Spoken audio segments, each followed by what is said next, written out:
All right, we're recording. So, hi to everyone watching this at home. Hopefully we can tell Maddie to get on the videos while she's away. I doubt she will, but anyway. Oh, she's coming back today, okay.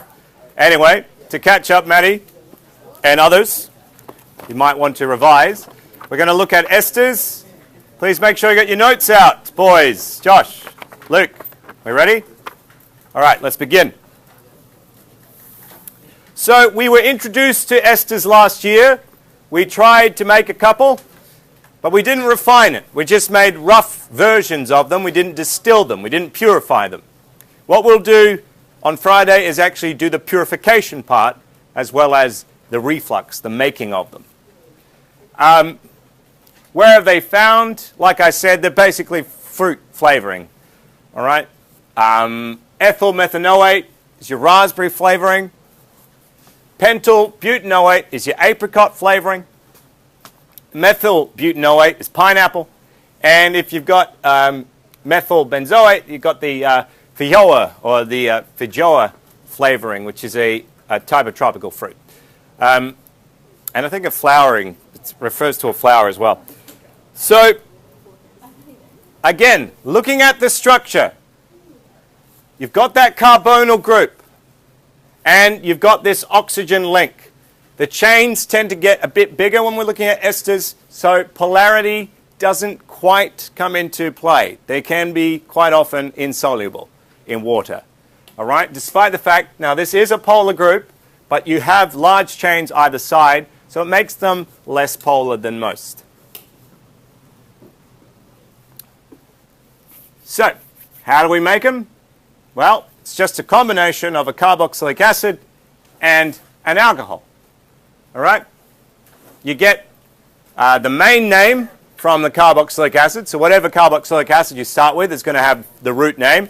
And the start of the name will come from whatever alcohol you use. So we get a two-word name. First part describing the alcohol. Second part describing the carboxylic acid, which is the main sort of naming device, I guess. So if we look at here, basically you have one chain from a carboxylic acid, another from an alcohol. That part represents the O8, or the oic acid. So it's going to be the O8 of the ester. And whatever alcohol chain you got, you just put an YL, il. So if we look at we've got the methanoate group here. So this is your carboxylic acid part. There's one carbon, so that's a methanoate. And coming off the alcohol end, because that alcohol has to have that oxygen between the two chains. Coming off the alcohol end, we've got two carbons, which represents ethyl. So if I were to name this, I would call it ethyl methanoate. Okay? Whatever has the double bonded oxygen is your O8. And whatever has attached to that oxygen here, along here, is the il, or whatever, okay? Whatever alcohol chain you used. So the suffix for esters is always O8.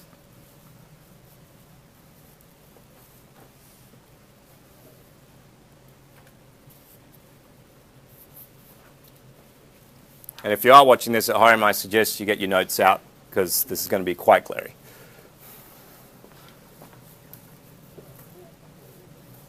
Okay? Don't want to waste too much time, so we'll move on and then we'll go back over. We all good? There's not a lot of slides today. Let's look at physical properties. Okay, I told you it's got that carbonyl group. It has that double bonded oxygen.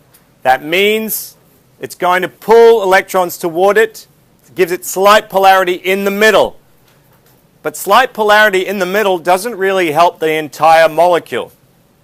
All right, most things are soluble because that polarity is at the end. In this case, we've got two large carbon chains, non-polar chains on either end. So, now, they commonly occur in nature. One physical property is that they smell. It's the main use of them.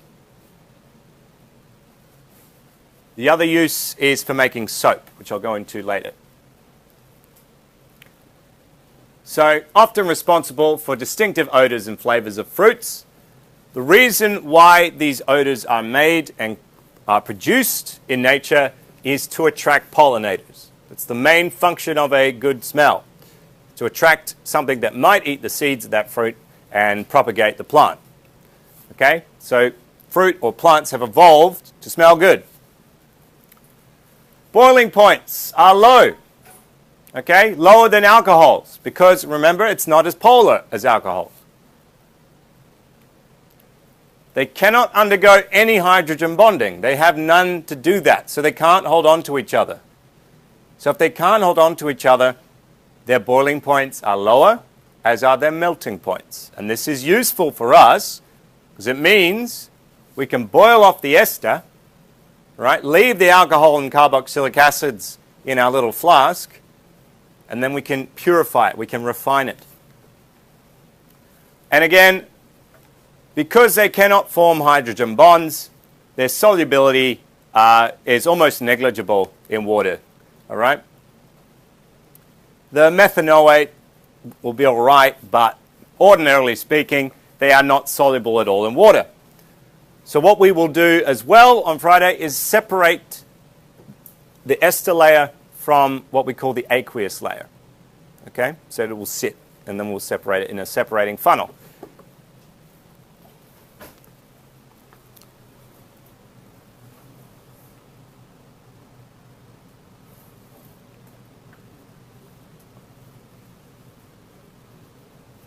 All right.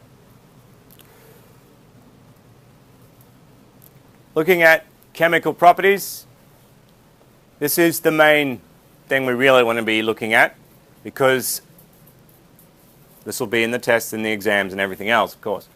So the most significant reaction, as we know, apart from making the damn thing, is actually splitting it. So you can make esters to get the smell, but the action of actually splitting them, breaking those chains again, can be really useful. So what you do, you're essentially using water, because remember you produce water in the formation of an ester, and I'll go back over that in a minute. You split the chains. You split the carboxylic acid away from its alcohol.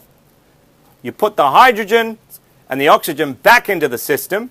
So if we see here, I've got the double bonded oxygen and that single bonded oxygen connecting the chain. If I get some water under acidic conditions, all right, with a catalyst, I can put the oxygen back in over here, and I can put the two hydrogens back in. That separates the chain, restores them to their originals.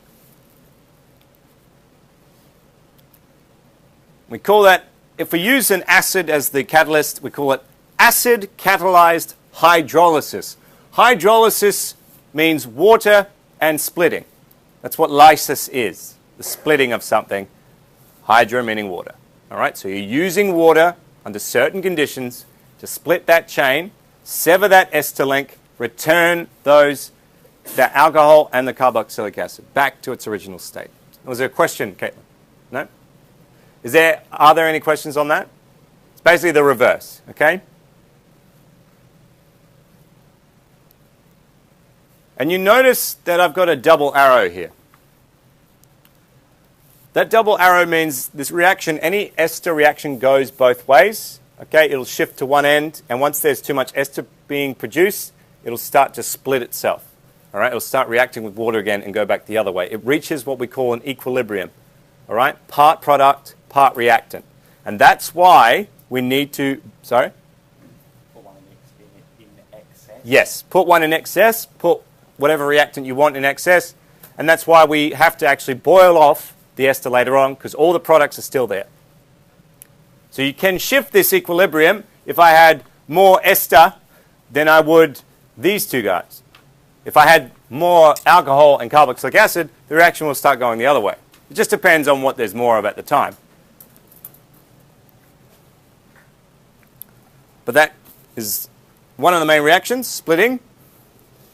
And The other reaction is splitting it under alkaline conditions. So you can do it under acidic conditions to get your carboxylic acid back. But remember how I said when you react a base with a carboxylic acid, you get that carboxylate salt, that charged ion? Well, same thing applies here.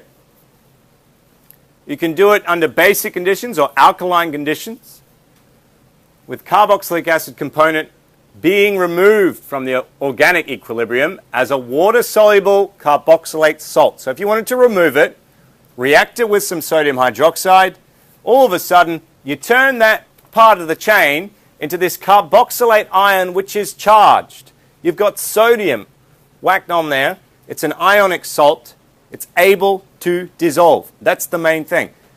It'll go into that dissolvable layer.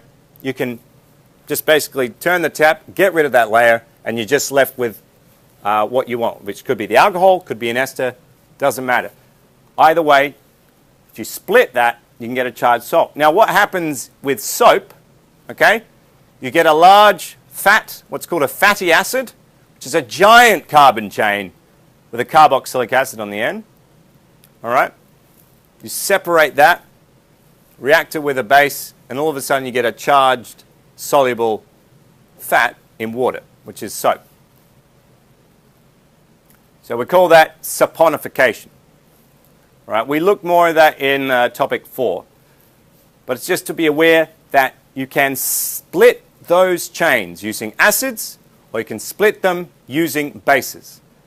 The product of splitting it with an acid is a carboxylic acid. Product of splitting it with a base is a carboxylate salt. And if you want to get it back to its original acid form, just react it with some hydrochloric acid or something. All right? And that's what happens in your stomach. You might have a carboxylate salt attached to the drug you want. It's not really going to do much as that salt. But once it gets to your stomach and it returns back to its carboxylic acid form, it retains its function and can do its business.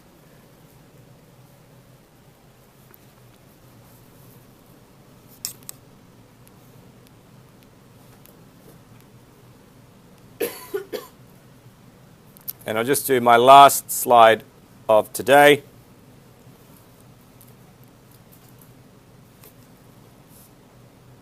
Which is re-examining, again, how to make them. They're formed by a condensation reaction. Condensation is a key word. Could you highlight that for me, please? Condensation means that it makes water as a product. Okay, if something, a condensation reaction, just means it's making water as a byproduct. All right, we use concentrated sulfuric acid as a catalyst. Is that me? And we put under reflux. So here I've got my carboxylic acid group as characterized by that double bonded oxygen and that hydroxyl. I'm going to add an alcohol. Usually it's a primary alcohol. It doesn't have to be. Could be secondary. Once I've added that alcohol into that mess, that tube, all right, the reflux tube, it'll boil off, condense back down, boil off, condense back down. I'll get my ester, which is linking those two chains. Okay? I've got an R chain and R prime, and they're linked. And water is my product, because if you look, I'm going to shave off a hydrogen and an oxygen here, and I'm just going to shave off a hydrogen there, H2O. All right? There's two hydrogens and oxygen being lost, H2O, water. So the acid will lose its hydroxyl group, the alcohol will lose a proton. And then it will reform, all right? And you have one molecule of water being provided. That's the basis of esters. Now what I'm going to do now is hand you the practical sheet, the main assignment sheet, and we'll talk through what we're going to be doing. Then I want to look at some questions. And I'll pause the video there unless anyone has any pertinent or salient questions. No? All right.